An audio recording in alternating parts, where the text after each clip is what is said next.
not necessarily. Good evening, everyone, and welcome to another edition of Perspectives.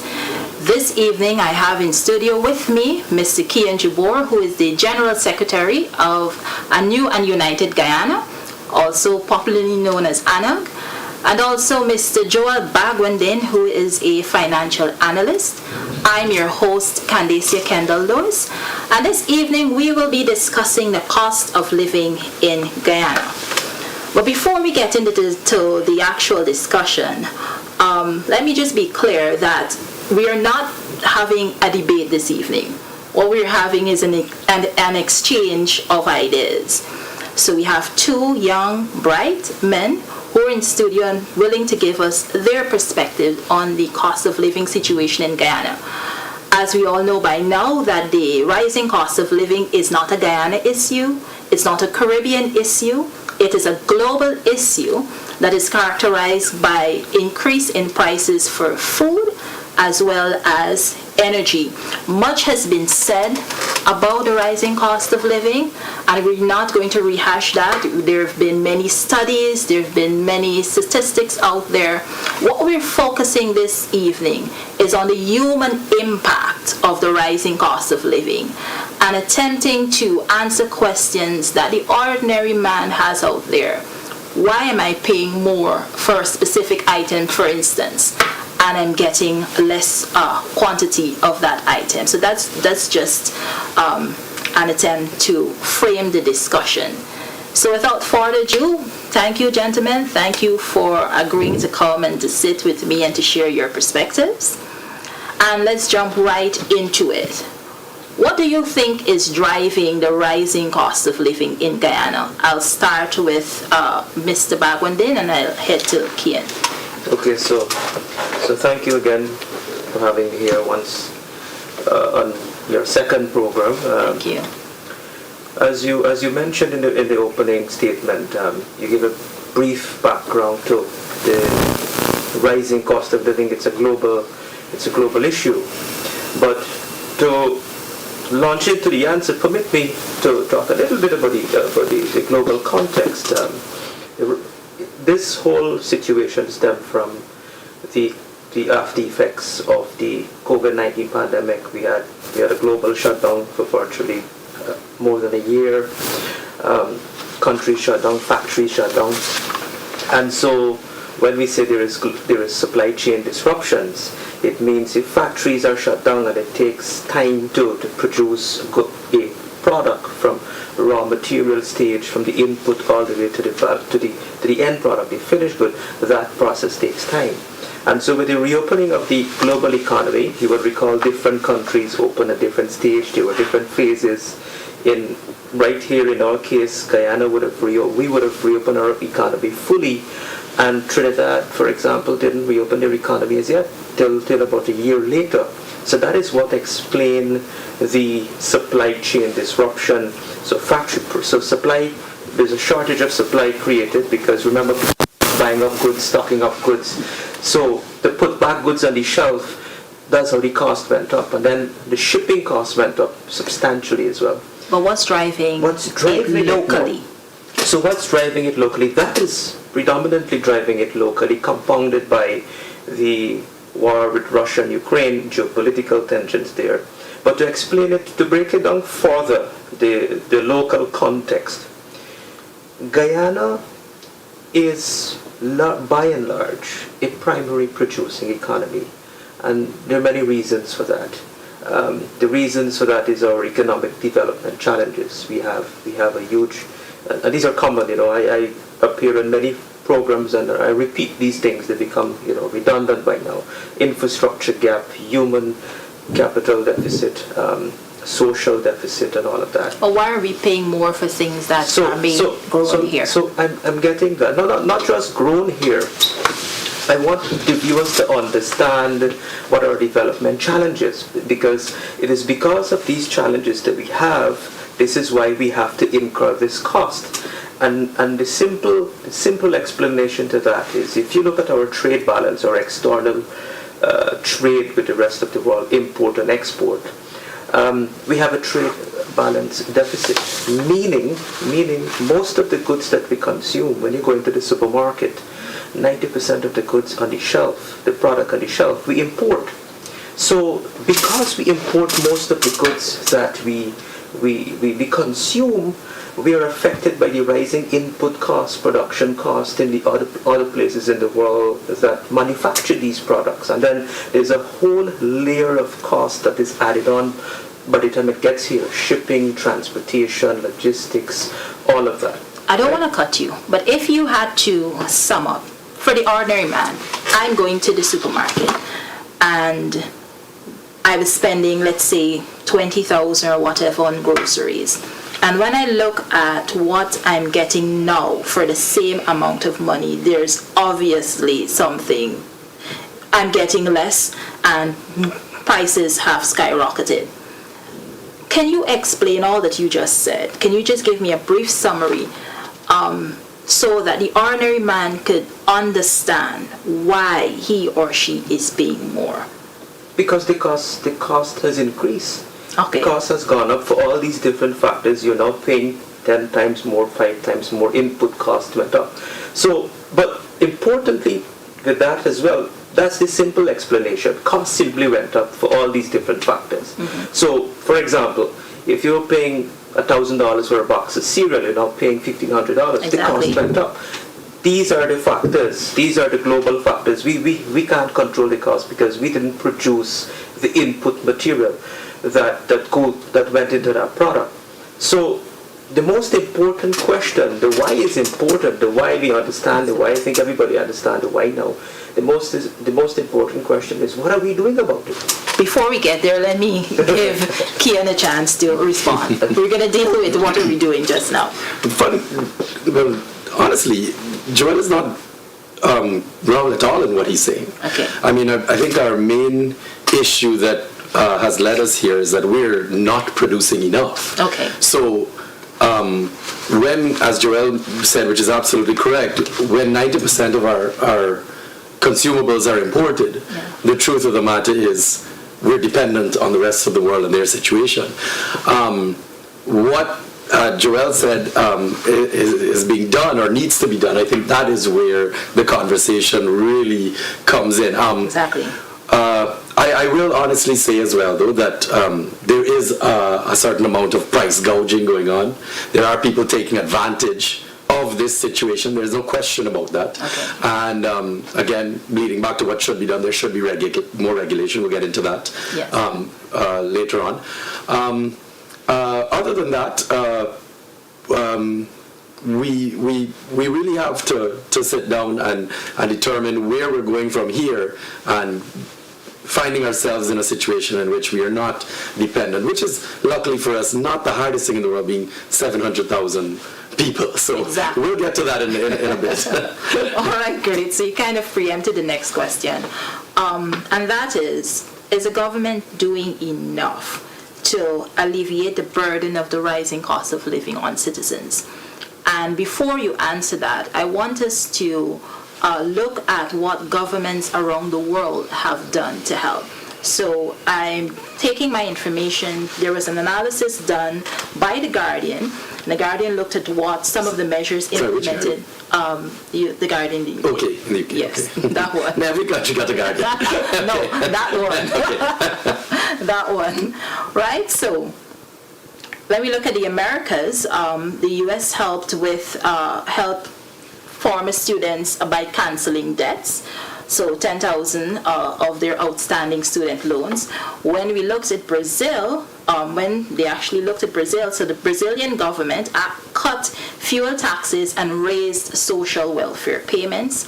Chile announced a $1.2 billion aid plan, including labor subsidies and one-time payments for residents. Japan's average minimum wage is set for a record 3.3% increase for the year ending March. Indonesia, they attempted to relocate $24.1 trillion of their fuel subsidy budget towards welfare spending. Malaysia is expected to spend a record $77.3 billion in subsidies and cash. South Africa announced a cut in the pump prices for fuel. Let's just do a few more. So France has frozen gas prices at the October 2021 levels, and they have capped electricity prices. In Germany, the government is paying all people in regular employment a one-off rebate. Students and welfare recipients have already received double their usual lump sum payments. Spain, they cut VAT on gas. Netherlands is offering lowest earning households a one-off energy subsidy. Norway has capped electricity bills, and as we go closer, in the region, Bahamas implemented, as you all know, a temporary price control on 38 key food items. Additionally, there was a minimum wage increase from $210 a week to $260 a week. When we looked at, well, not our neighbors, but Barbados, there was a reduction in value-added tax.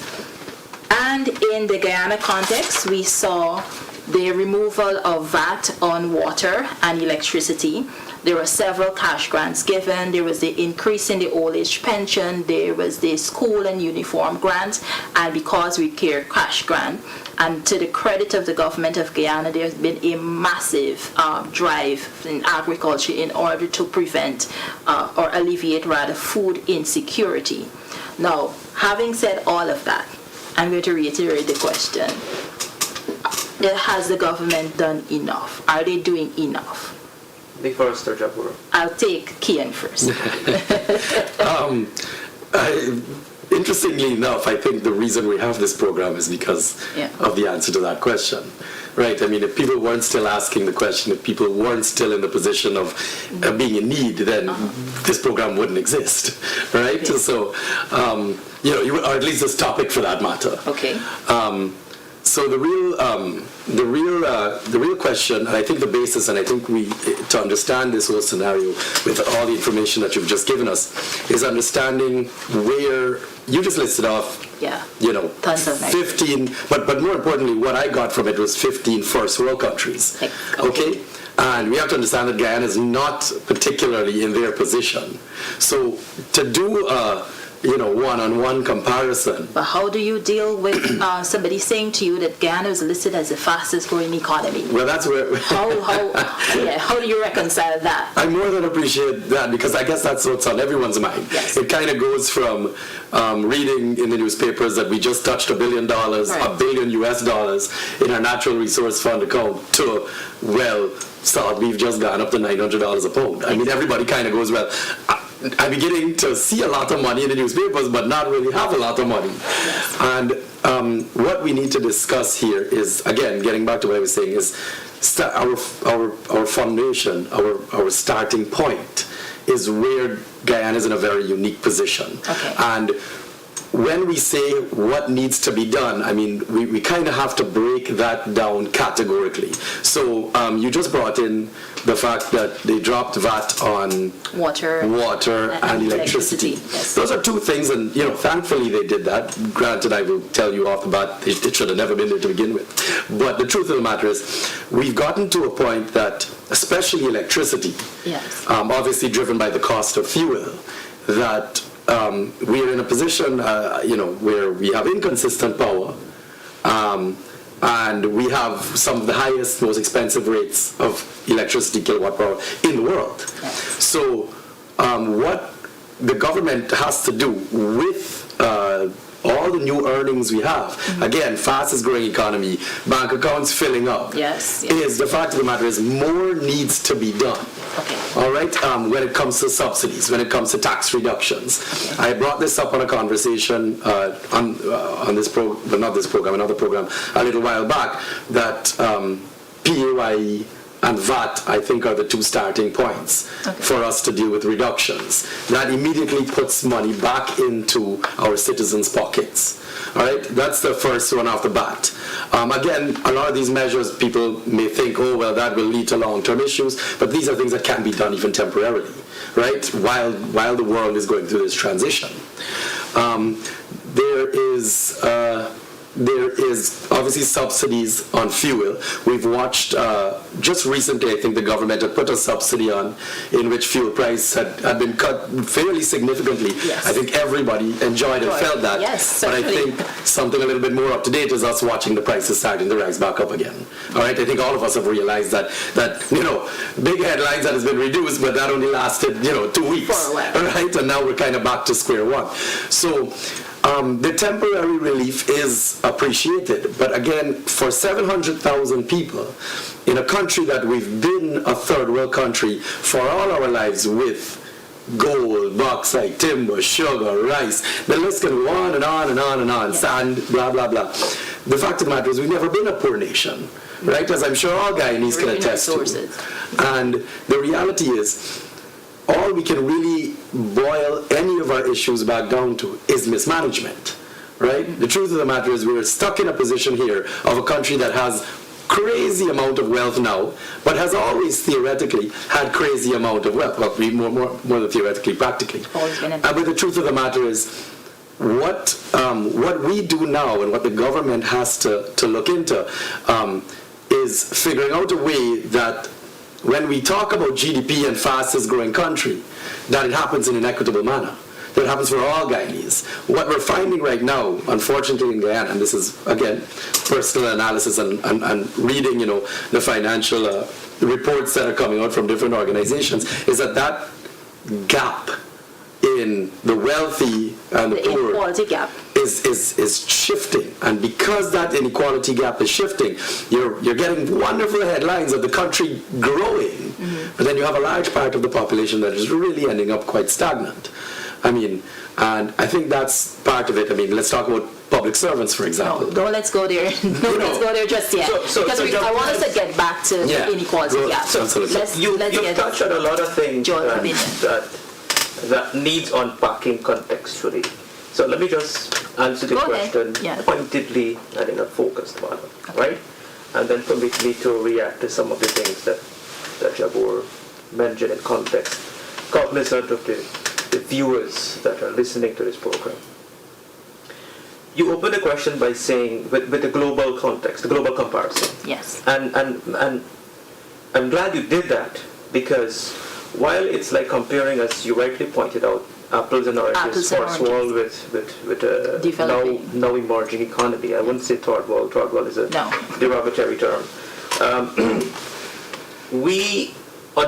When we look at our forecast for inflation, we are below the global average. Our inflation forecast is 2.4 percentage points below the global average. What does that mean? So we forecast inflation to be 5.8%. The global average is about 8.2% by the end of this year. Now let's contextualize the question you ask. And I want to draw a distinction. I want to draw the distinction between more needs to be done and are we doing enough? Okay. So more needs to be done is what you were saying. There is no disagreement about that. And your question is, are we doing enough? Two different questions, and let me define them. Are we doing enough simply means to the extent of our resources, balancing priorities, and how do we create sustainable value for the country. So it is in that context. Let's now quantify those subsidies to answer that question, and the numbers would answer the question whether we're doing enough or not. Whether more needs to be done, that's a given. We're an emerging state, and there's a lot more needs to be done, but it takes time. So let's look at the subsidies, right? First thing, when the government got into power in 2020, they reversed probably more than 100 taxes. And this 100 or close to 200, we're talking about VAT that was placed on commodities, food products that never attracted VAT before, which was done by the previous government. So that added about $60 billion in revenue, additional revenue under the previous government.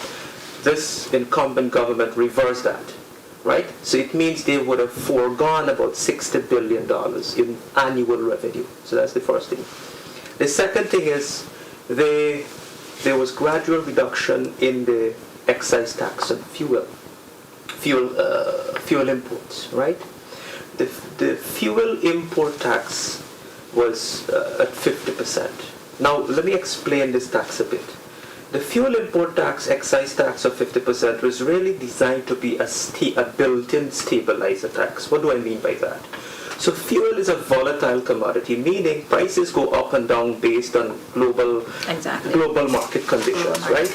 And it is not just demand and supply dynamics that affect oil prices, right? There's geopolitical issues as well, as we've seen in recent times.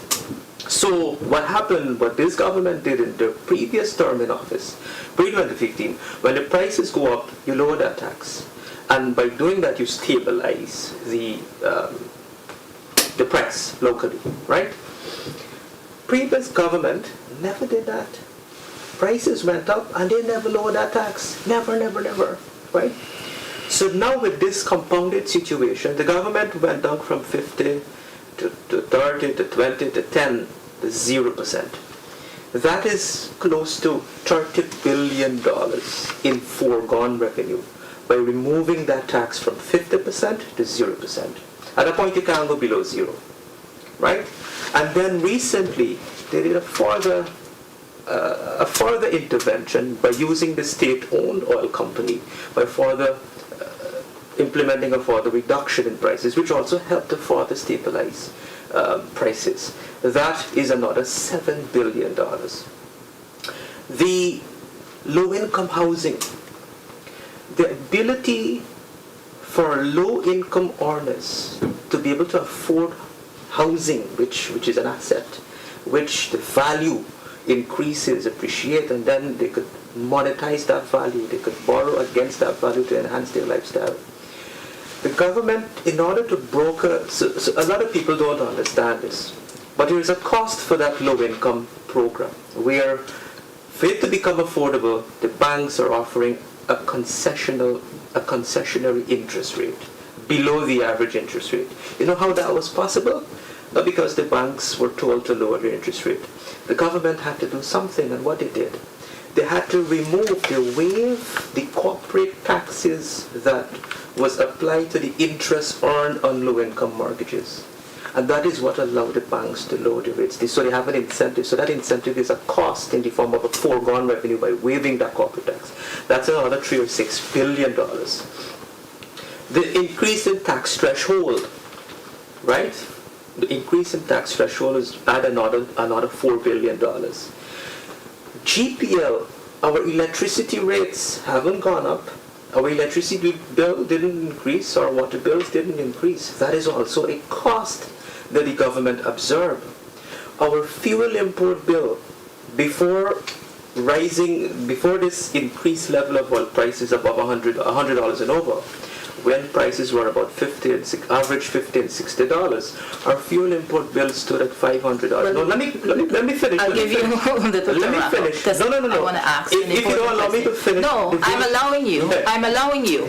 But I started the conversation by saying we want to look at the human impact. No, but let me answer your question. You want to know if you're doing enough. Yes. Right? You want to know if you're doing enough. Yes, I do. So I want to... We have to...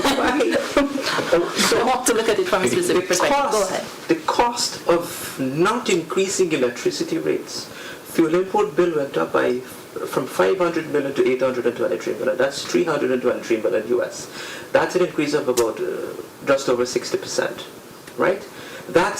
So the same amount of fuel that GPL used in the production, the cost of production for electricity, cost $14 billion more.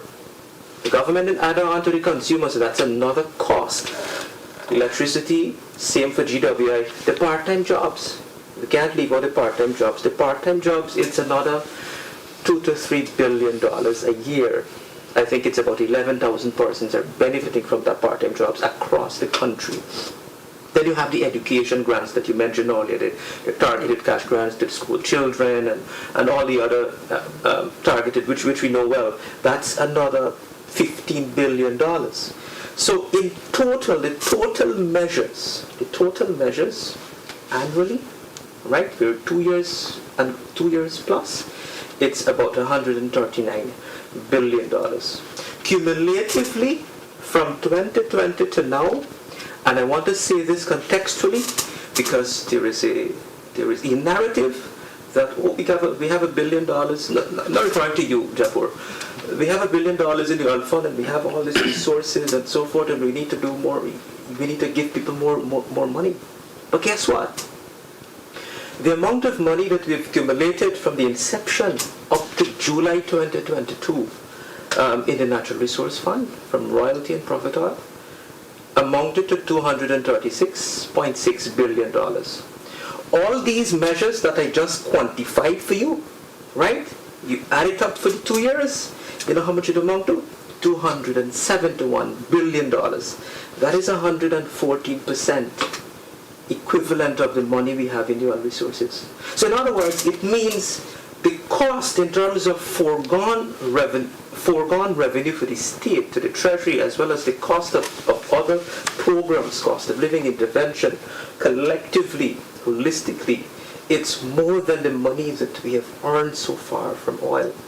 So to answer the question now, whether we're doing enough, it has to be within the context of the resources at our disposal. Now, I know where you're coming. No. Before you go to, you know where I'm coming with. Hold on.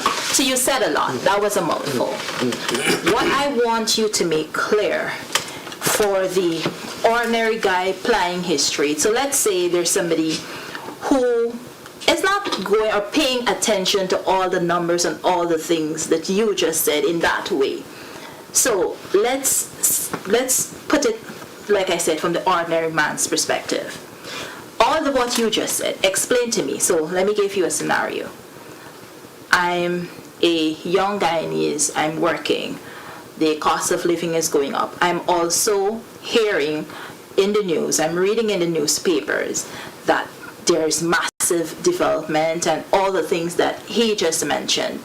And I'm sitting, and every time I go to the supermarket and I come out, I'm thinking, well, where's all of this going? Why am I still paying high prices? So immediately, people will have the conversation, oh, well, the government is not doing enough. And I deliberately started out by giving all the measures from the first world countries, because there are people who are sitting there thinking, okay, well, Spain did this, and America did this, and Germany did this, and we have all this money, and now, fastest growing economy in the world, why can't we do this? So all of that, what you just said, if you can sum it up, a brief summary for the ordinary man in that language. So let me sum it up. Let me sum it up contextually. But first, let me contextualize that number. What does this $270 billion mean, or 140% of the money we have? It means if we have an average, up to 2012, we had about 220,000 households. By now, 2012 to now, we probably have a reasonable estimate about 300,000 households. So if you take $270 billion and divide it by 300,000 households, that's about $553,000 per household a year, which is about $50,000 a month per household. All these measures comes down to additional disposable income, cushioning at the household level to the tune of about $553,000 a year, or $50,000 a month per household. And when we speak of income in Guyana, because we're a low-income country, you have to look at it realistically on a per household basis, right? Because per household you have more than one person, or in some households you have one person is the breadwinner. Now to sum it, to answer your question now on the other dimension, that okay, why all this is happening? What does this big growth mean? And we have sun, and we have for gold, me, and my pocket, right? And what does it mean for my pocket? So it means many things. Here's the simplest interpretation, right? The United States of America is about 8 or 10 times richer than us on a GDP per capita basis, right? So even in the United States of America, which is one of the richest countries in the world, right? All of us have relatives there. They work 2-3 jobs, right? With all the wealth that they have, they work 2 and 3 jobs. You know what's happening in Guyana? I had a show earlier today. The question that we really have to ask is not, is the government doing enough? The question is, this cost of living problem is not engineered based on domestic issues. It's external factors that we can't control. So all of us, every single stakeholder, government have to play their part, private companies have to play their part, the regulators have to play their part, and we, the people, the consumers, have to play our part. So what do we have to do?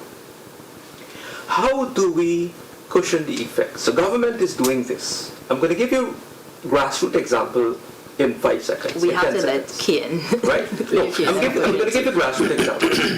What am I doing? Is my priorities, do I have to relook at my priorities? Do I have to relook at my expenses? Do I need to cut expenses here? Can I find an alternative source of income to supplement our income? These are the things we have to look at. Are there opportunities? Yes. Yes. So let me give you 2 examples now, grassroots examples. A few weeks ago, a young man reached out to me on Facebook. I know the guy. We grew up. He's from the village before me, right? In fact, his mother taught me in primary school. So he reached out to me. He said, Joel, I remembered him from years ago, and he said, I want some help. I'm doing this business, and I need some help. I need some sponsors to procure these equipment for my business. And he told me what's the business idea, and he's already started some work, and he sent me videos and showed me what he's doing. He's living by the seawall, and at the back of the dam, he cleaned it up nicely. He put up some tents, some banab and stuff, some umbrella, and created it like a family Sunday kind of thing, and he monetized it, and he wanted to set the bar and get some equipment, music, whatever the case is. It's about $500,000. So he's asking me to help. Can I get a company to sponsor? Can I personally assist him? So I said to him, come and meet me at Marriott tomorrow. So he came. I said, how long have you had this business going for you? He said, a few months now. I said, are you getting good sales? He said, yes, and I know there's potential to grow. He has the idea. He knows what he has to do, right? I said, okay. The cost of these things that you sent to me is about $500,000. Have you registered your business? He said, no. We walk him through the process of how to get his business registered, which is $5,000 to register your business. You just got to go and get an application form, register your business. I said, good. Have you ever heard about the Small Business Bureau? So I told him what is the Small Business. I explained the Small Business Bureau, which is a government agency, right, that has a revolving fund kind of arrangement and administers concessionary loan for green type of stuff, and they also extend grant up to $500,000. I said, this, you need to register. First, you need to register your business. This is the application form. Register here with this agency as a member of the Small Business Bureau. This is the business plan template. Fill out this template. Call me. I will walk you through with it. I will work on this without any charge. I'm not charging him for it, right? I'm going to walk you through this business plan and apply for this grant, right? I'm giving you this example, Candy, because the cost of living issue is not just the government problem. We also have to do something. All this growth, you know what this growth means? So what can we do then? You know what this growth means? There are endless opportunities. We have to ask her, and the Guyanese critic said perfectly this morning, I listened to him. It doesn't mean that money can come and fall from heaven or bread can fall from heaven. It means all this growth simply means there are endless opportunity. What are you good at? If I give you another example. What can we do? What can be done? I give you another example today. Let me answer the question by giving real examples. So today I had on one of my other programs, one of your guests, Leonard Gildari, veteran journalist. Leonard doesn't have a fancy education, high school education. He said this publicly, so I could repeat it. Leonard has a high school education. He did well in journalism. He's a veteran journalist, and he's now an entrepreneur. Leonard started from $0. He didn't have a lot of money. He didn't have a lot of connections. But I said, Leonard, what did you do? Leonard, by profession, all he knows is journalism, right? How to write and media business, And he said he had an issue, and he said he recognized that there are some transferable skills, that there are other things you can do in the media business, not necessarily hard stream, but there are other things you can do. So you're saying And that... so he got in, I don't tell you what I'm saying. So he took his But you skills. gotta let, excuse me, you have to let the other guests have an opportunity sorry. to speak and to give his perspective. No, we can listen sometimes. It's okay. Great. He took his skills, which is what he's good at, he's a media person, and make it into a business, a different form of media type advertising. That is what the journalists are good at, selling stories, monetize it. Today, he has a multi-million-dollar business. The point is, Candice, what can we do? This massive growth, it is a misconception to believe, and there are people out there who are propagating the narrative and the belief that because we have all this wealth, we are entitled. Yes, we are entitled. But doesn't government have to do a better job at, because what you're talking about is managing expectations. Doesn't government have to do a better job at managing, because people think, and it goes back to your point, that we have this massive wealth and, we were going to see, there was going to be a shift in, our standard of living, etc., and it's not happening, or it's not happening at the speed at which persons expected. So obviously there should be more done to manage expectations. Do you agree with that? Yeah, absolutely. If I may, give me 5 minutes and I'm going to love it. 5 minutes. There's a lot of things that was said that I want to expectation. The government, when it comes to the government, they have been very measured in their narrative and what they say to the people and to the country. They've been, for example, in their manifesto, what they have done, they under-promise and they over-deliver. And that is evident with the scholarship. They've surpassed the target for the promise. The housing program, they've surpassed that target. Just 2 examples. The expectation, however, it's a difficult thing when you have different groups of people, like, for example, an entire media house, like, you know which media house I'm referring and to. And every day in the papers you see some massive project happening. So, and this is why programs like these are important, to bring different views and to let people understand the reality. I want to give you 2 more examples for 4 minutes. 4 minutes. Because no, we're not going to take 4 minutes. 2 minutes. 2 minutes. 2 minutes. So when I was working with EY, Global Professional Services Firm, one of our first clients we went to, a corporate client, and they wanted an economic report to feed into their strategic plan, right, for the next 5 years, the strategic plan, economic modeling, financial modeling, and so on. And so my task was to prepare the economic report and present it to them. So in the preliminary conversation, the chief financial officer of the company says, what does all this growth mean? And we're going to go 40% growth and so on, and 40% growth and so on. So there's a lot of opportunities, So my response to the chief financial officer for this company, I said, a big company, I said to him, what does growth mean? It means companies like you have to invest. This growth not going to be achieved by magic.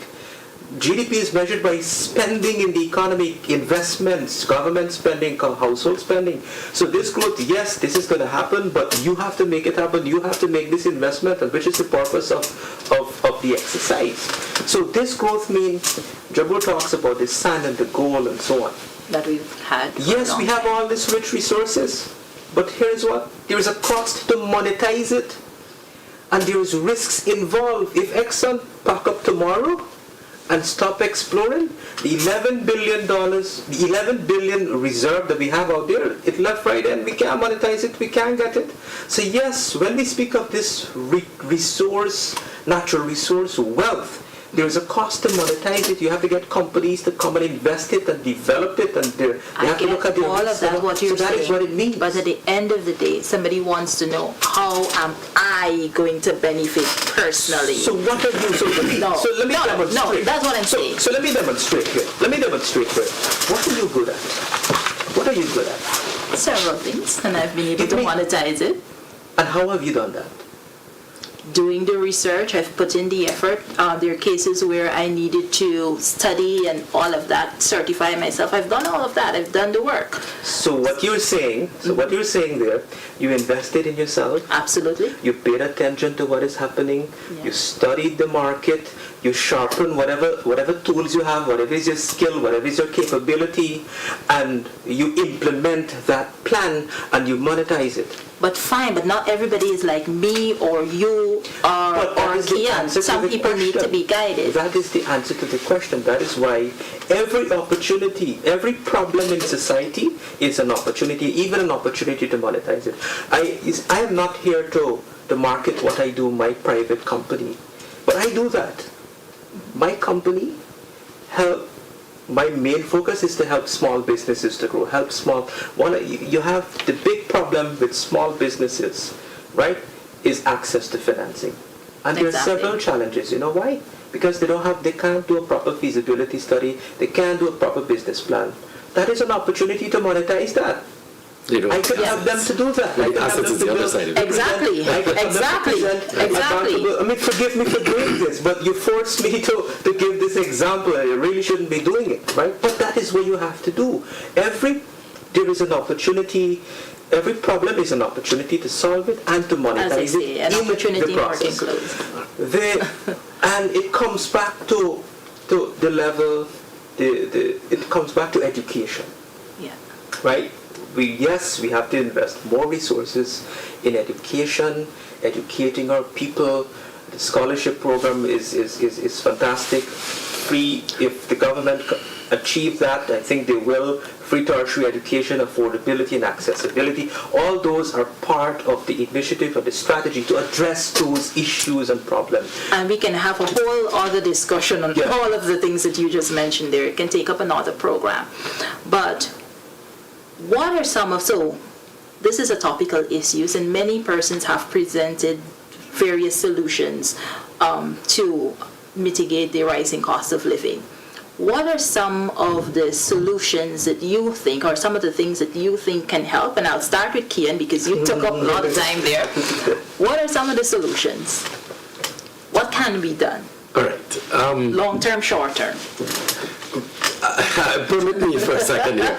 I need to touch on I think a big aspect of the previous conversation that was missed. Okay. And that is about employees. Yes. People who are employed by others. Yeah. How are they surviving? We had a long conversation just now about finding investment for your business, about doing financial plans and so on. This does not relate to the average Guyanese that are working for someone else. So, for example, highly educated, completely qualified doctor working in the public health system, right? Or a policeman or a teacher. Yes. People, for example, that live in America that do those jobs, for example, only work one job. Okay, because those are professions. Professions that are recognized, professions that are highly rewarded, professions that have benefits, and those people can sustain themselves on their professions. Yeah. Our issue that we have here is many of the people that are employed here cannot sustain themselves on what they're earning with the cost of living rising the way it is. And I think that is, let's be honest, majority of the people in any country for that matter, especially in Guyana, are employed, are not business owners. True. We actually have a very small business private sector, all right, business owner group. And the truth of the matter is, why this conversation is being had right now is because the doctor that's working at public hospital, qualified, cannot live and are sinking quickly with the cost of living rising. And the policeman and the teacher. And then you can't ask people like them who have to dedicate their lives to their jobs to go and work a second job. How are they getting time for their family? What's their quality of life after that? Or how much time they can get to creating a business. Well, there you go. I mean, let's be honest. I mean, us there. I personally am a business owner. I can't dedicate myself to anything else except my business, or I won't be successful. Any business owner can tell you, we live at our businesses. So to tell a teacher or a doctor, not just go to start a side business and make some money, that's not realistic. All right. So I did a little analysis not too long ago about the cost of living, and this was maybe about 3 months ago. It's gone up since then. Okay. About how much it costs for an average Guyanese to live in Guyana. A single parent, all right, one dependent, all right, living on their own with no other sources of income. how much does it cost them to live in Guyana? They have an modest apartment, 6,000 to 7,000. They have to have a car, or let's say they take a bus. I did it out with all three. Public transportation. Right? Public transportation or taxi. Right? Those are the three options. All right? They have to pay for their school children's supplies. You need internet in your home. You need to buy groceries for your child. All right? You need to take care of. You need to. If you have a car, you have insurance. Yes. Right? You have to pay your bills, your electricity, your water. Yes. All right? Yes. When we accumulated all of these expenses, we are in and around $350,000 a month. Okay? Just for somebody to live a basic life. This is with 10% spending money for themselves. Let me tell you what's not in there, and I want most Guyanese to sit down there and think about this themselves and really take this part of this conversation in, is that most of us don't appreciate how close we are to one bad illness or one car accident or one natural disaster like our home catching a fire or something, whatever may happen, to complete bankruptcy. Where are we getting that extra $2 or $3 million to fix my car or to build back this, the kitchen in my house that just burned down, yes. or when I get sick and have to get a little surgery for 1.5? Where are we getting that money from? It's not realistic. It's not occurring right now in Guyana. And we're having this conversation right now because we can talk all we want about what's being subsidized and what money's going into the economy and what the government doing. But what we're not talking about is how we're increasing people's salaries and increasing their income. Because that's where the real issue is. Right? No matter how much we talk about what is possible out there for business owners and what opportunities are out there, the reality is if we are not ensuring that the foundation of our society, those pillars of people, the engineers, the doctors, the teachers, the police are not being taken care of, the nurses the soldiers are not being taken care of and being able to do their jobs unhindered, then how quickly can we progress as a society? The corruption will still continue. Right, in the police force. The teachers will not be able to educate our children as efficiently and effectively as we'd like. The doctors will not be able to take care of us because they're studying, oh geez, I can't really look after you right now, I gotta hustle up and go and do a walk for make my extra money. So this is our issue, and we it's a real impact. It's the human impact. And we talk a lot about how much we can bring down expenses, but what are we doing to rise income? Right? I have personally a very dear friend of mine that's working is an engineer right now.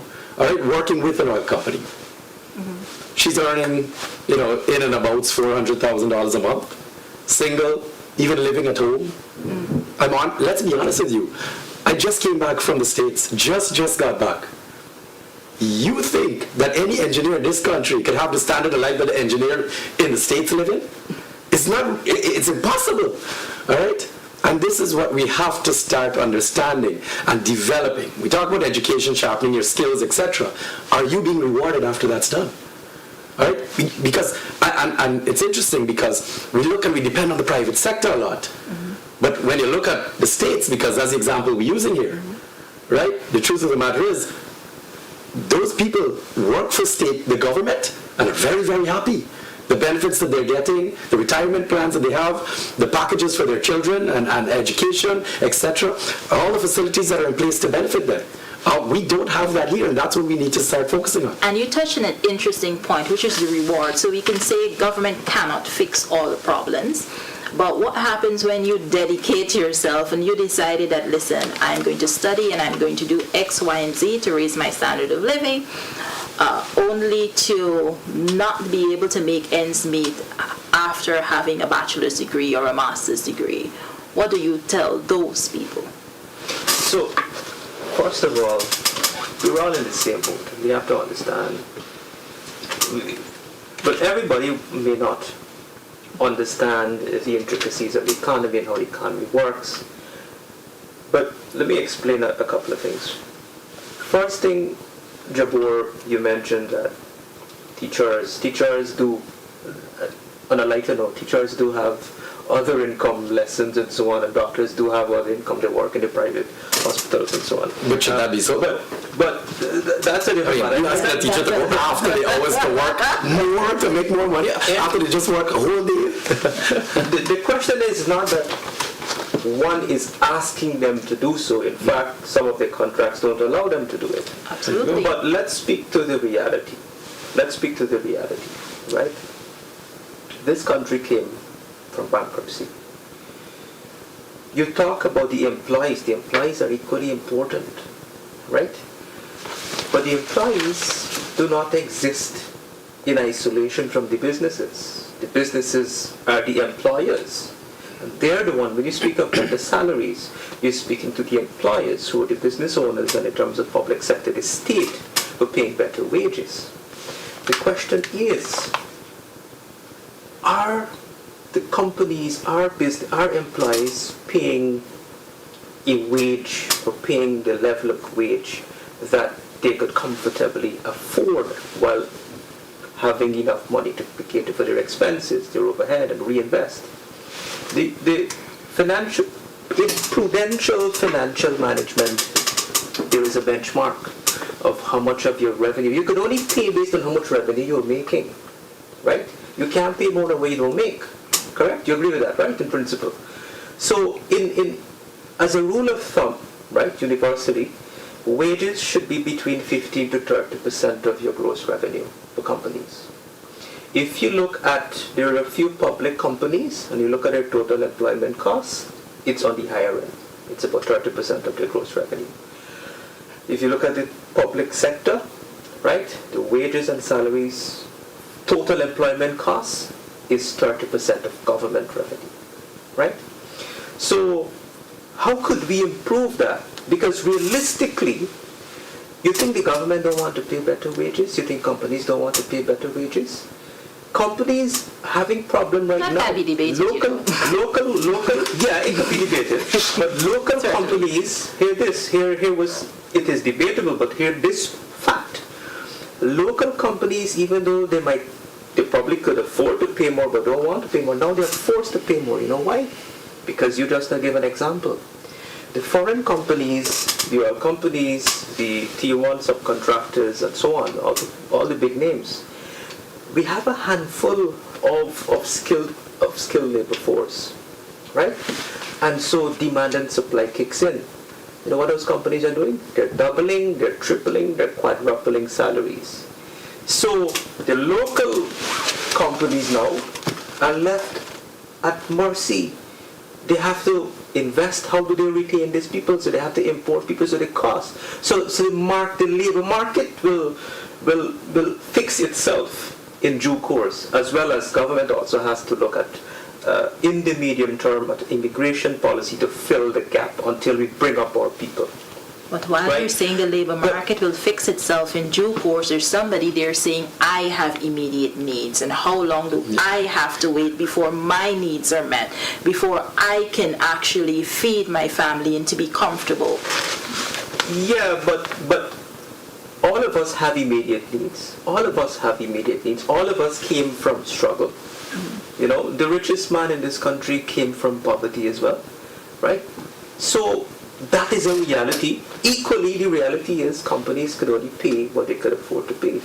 So where the conversation has to lie, yes, this is a given and accepted. I'm not saying these are not reality of our society, and these are not problems that we need to address. Where the constructive dialogue has to focus, and Jabour asked the question, what are we doing to pay better wages? So realistically, companies may not be able to afford, based on their bills and how much they're already paying, allocating to pay wages in the immediate term. But we have to make companies more competitive. How do we make companies more productive and more efficient to pay better wages over the medium term? Let me put it this way. But that's the private sector. What about government and increasing salaries? It is the same thing for the government as well. The government, public sector is a whole different. You got to have a separate discussion, because when we speak of wages and so on for public sector and all of that, that has to go hand in hand with efficiency of the public sector, improved service, and a whole bunch of other stuff as well. Not saying that is a condition, but that is duty bound. You need better service from the public sector, but there's a whole host of other issues contributing to that. It's an important discussion to have. I mean, the government is the largest employer in the country. But it is an important discussion to have, though. Well, let's look at the salary scale. Let's put context to this conversation. Two decades ago, when you had a handful of people having the opportunity to go abroad and do a master's degree, when they come back here, they're king. And so they advance quickly to the top, to the CEO, the executive positions. The companies that we have in Guyana, you have one company, 500 employees, 200 have an MBA, and they're all competing for one position at the top. The man at the top is moving from there. Right? He's moving from there for now because he's young, he got age on the inside, and it's not a big corporate like a big multinational would have a huge executive corporate structure where they higher wages, people develop themselves and they get, they move up the ladder and they get higher benefits, higher wages. But the thing is, the average CEO salary, which is the highest level it could go in corporate Guyana, in Ghana is 10,000 US. That's $2 million. That's corporate Guyana. What about a public service where you have somebody who has an MBA and not being paid for that degree and still battling with the cost of living? Why? The issue, the pragmatism of the issue is the same. It's not different. Both public sector and private sector thrive on the resources of the country, right? Because government employees' wages are paid from taxes generated by the private sector, which they pay in taxes. 90% of government revenue comes from taxes. 10% come from other income, non-tax income, royalty, but rent. We've benefited from high oil prices, giving us additional revenue. You're struggling again. No, it's not that. So we're having an exchange. I already discredited that you're asking on behalf of Elsa. No, I'm not asking. I'm asking on behalf of myself. I'm not asking on behalf of anybody. You benefit from high oil prices. I have already shown you the numbers. We had to pay more for fuel imports, which the government already subsidized, give up $60 billion, right? So that net off. So we're getting high oil prices here, but we got to pay more for fuel imports. What do we do about that? This is why you need natural gas. This is why you need a refinery to reduce the cost, right? So I was giving the example with the CEO salary. The average salary for a CEO in this country is 10,000 US. Now we might think for ordinary Guyanese, that's a lot of money, but what's the average CEO salary in the US? You know how much the CEO for Google making and Microsoft making? About $100,000 a month, right? But that has to do with the level where America was built over the years and their level of productivity and how those companies become competitive and their level of turnover, right? So we're close to program time, and one question I wanted to ask: should we revisit the whole notion of price control, at least on a temporary basis? What do you say? What say you? It gets dangerous. Okay. Right? I mean, the last thing this country needs is more government control. Okay. All right? In that context, at least. What we find, especially in the private sector, the whole idea of going into it is that your income is limitless. What we have in a situation is that type of price control, once you have a competitive market, right? Once you have a level playing field, that levels itself out, that controls itself. Okay. A restaurant that, two restaurants next door to one another that are feeding off of the same customers, same expenses, etc. Okay. They will ensure that they regulate each other from going too high because they want to win the customers over. Yes. Right? So in business, that kind of controls itself. What we have a problem with in Guyana is companies that are benefiting from a system that allows specific companies certain benefits, certain contracts are extended, certain expenses are waived, etc. And then you have other companies that don't get those benefits trying to compete. So, we see it in the construction industry all the time. So all of a sudden now, you have two companies exactly the same, but one having all the benefits of some, the helping hand, if you will, and then another company trying to do it all on their own.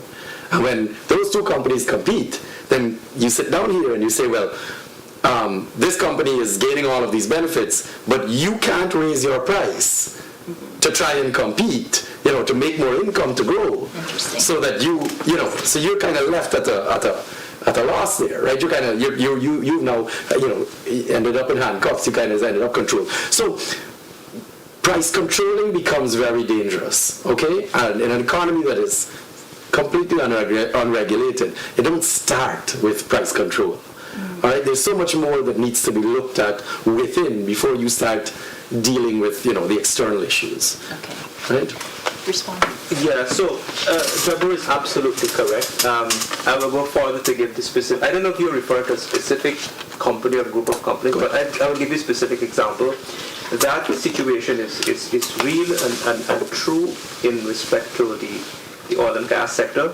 So in 2016, the production sharing agreement has all the subcontractors, the one subcontractors and so on of Exxon, of the oil contractors offshore, they benefit from the similar incentives that Exxon get, waiver of duty, waiver of VAT and certain equipment and so on. And what happened, fuel and so on, and so that sort of created an uncompetitive advantage for local companies wanting to compete. I think, though, in fairness to the government, they've put a halt to that because they recognize, of course, the private sector complained. They've recognized the disadvantage where those companies were benefiting from it and the locals were not because it wasn't applicable to them. And so I think that was a halt was put to that. Having said that, I want to. Is this wrap-up time? Or? No, I'll give you some time. Okay. So, I wanted to make some other points. Apart from agreeing with Jabour, price control is dangerous for many reasons. We came out of that environment. What we have to do here, and because we're a small society and we have a lot of stakeholder groups, is moral suasion, not to the level of control. And what is that exactly for the person who doesn't know that term? So what it means, if company X is guilty of raising prices, unfairly, call up the private sector commission or the chamber or the minister of tourism or the minister of finance or the government, engage that. Listen, man, bring down your price, but they don't do that. That's moral suasion, right? Get them, work with them in that kind of fashion, which we do have.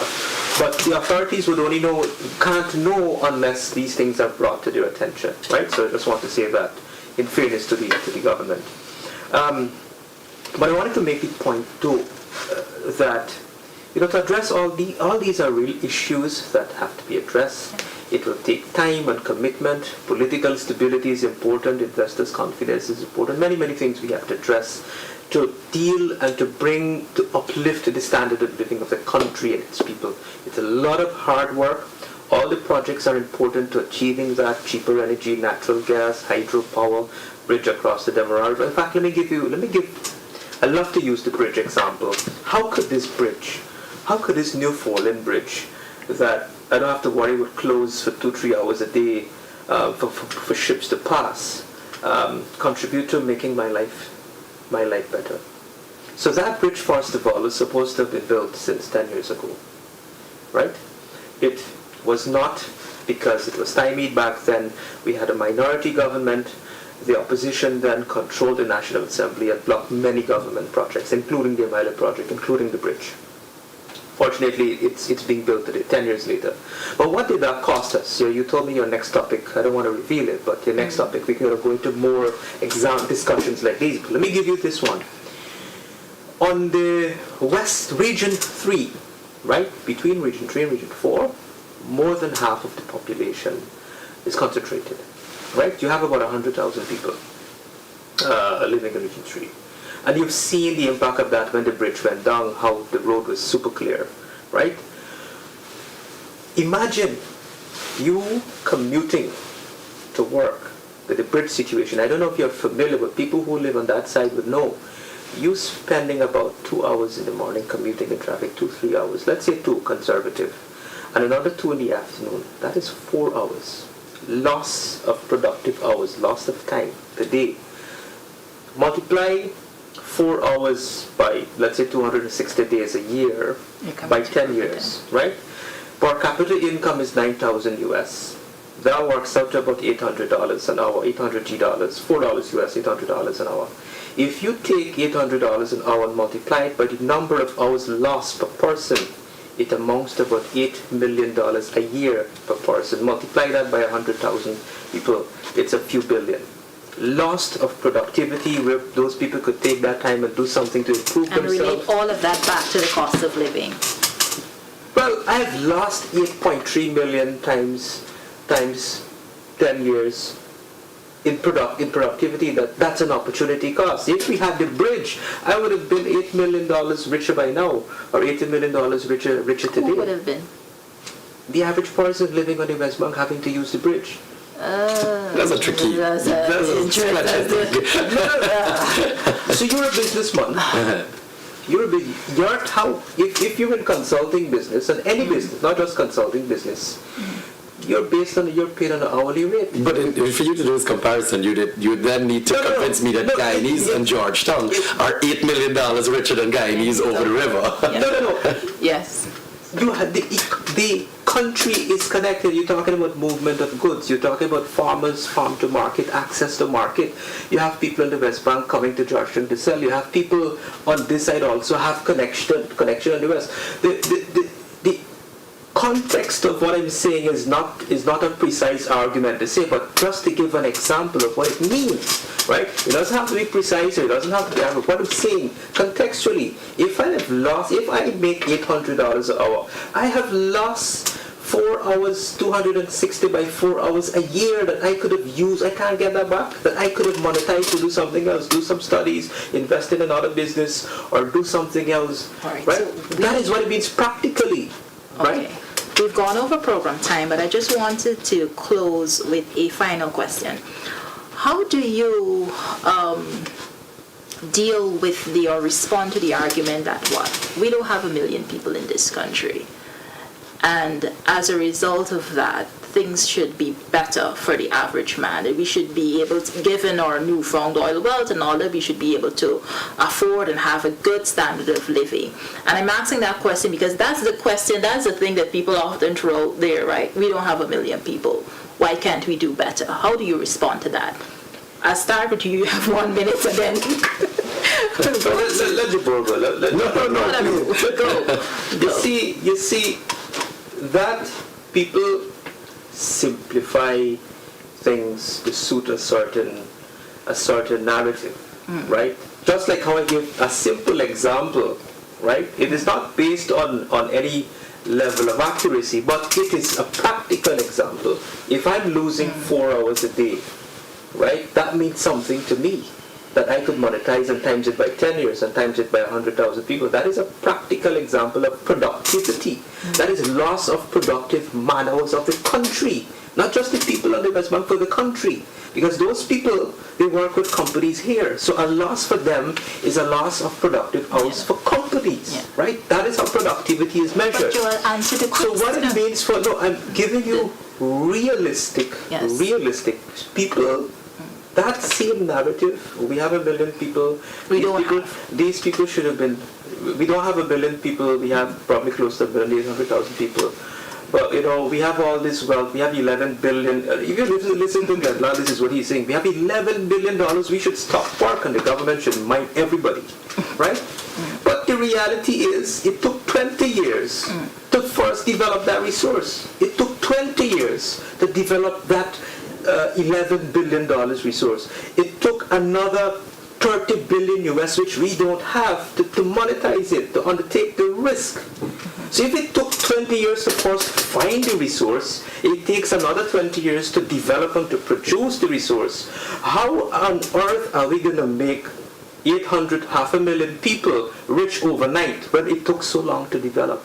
So in summation, it's going to happen, but it's going to take time. It will take time. So we have to be, when we're having these discussions, and everybody, right, you have a responsibility to be realistic. Don't sell.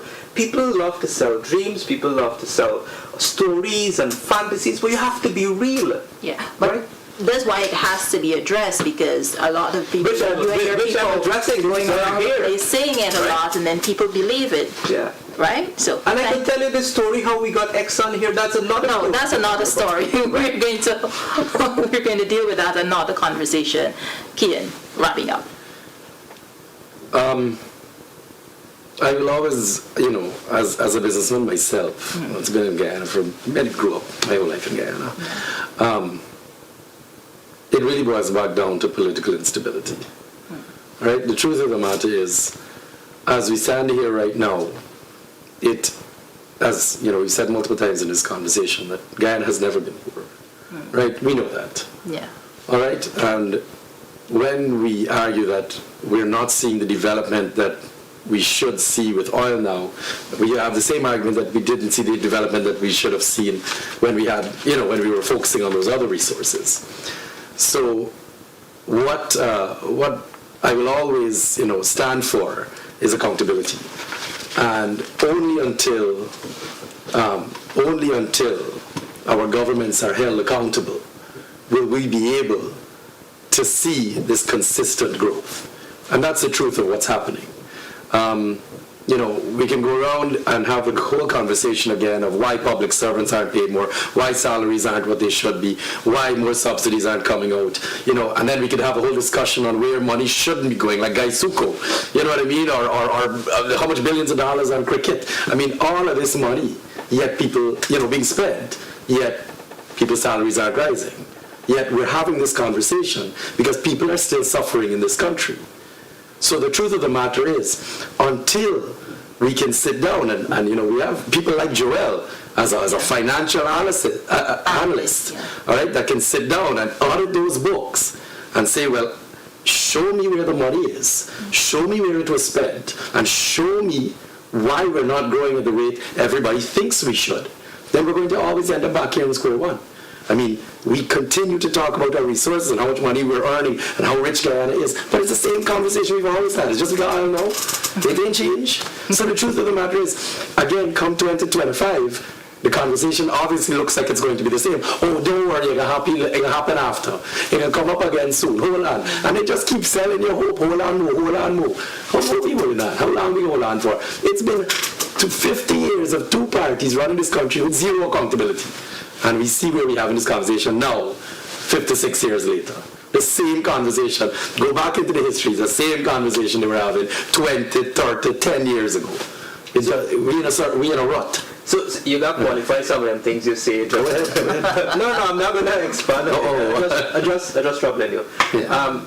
But Jabour made an important point, and I finished, about political instability. Yes. We don't have the time now, but a lot of the reason why the average man can't have the life, we have been deprived of being 5 times richer than we are today, or 5 times better off than we are today, and that has to do with political instability.